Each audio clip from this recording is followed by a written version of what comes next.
Je croyais que cet esprit n'aurait pu se retirer. Ces discours m'ont passé plus loin qu'une nuée. La langue vibrante de Théophile de Viau, portée par des comédiens au plus proche du jeu du XVIIe siècle. Les amours impossibles de Pyrame et Thisbé ont été inspirés d'Ovide et ressemblent à s'y méprendre à celles de Roméo et Juliette. Au prix que d'écouter un conseil Un motif à la mode en 1620.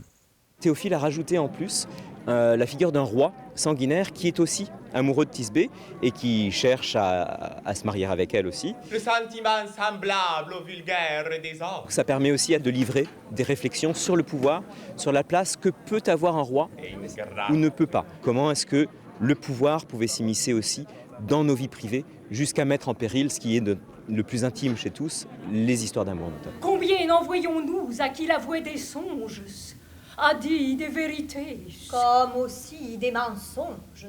Le texte résonne teinté d'un accent dont témoignent des documents d'époque.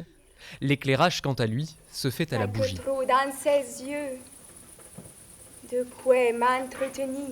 Parce que là, c'était le gros défi du spectacle, c'était de tenir soi-même ses lumières, ce qui demandait quand même un entraînement conséquent pour pouvoir s'habituer au poids, pour apprendre à vraiment bien le placer, s'y habituer et après prendre plaisir à jouer avec ces contraintes-là. Après Théophile de Viau, le festival explorera encore jusqu'au 2 août le répertoire baroque, de Bertrand de Born à Étienne Jodelle, en passant par Paul Scarron.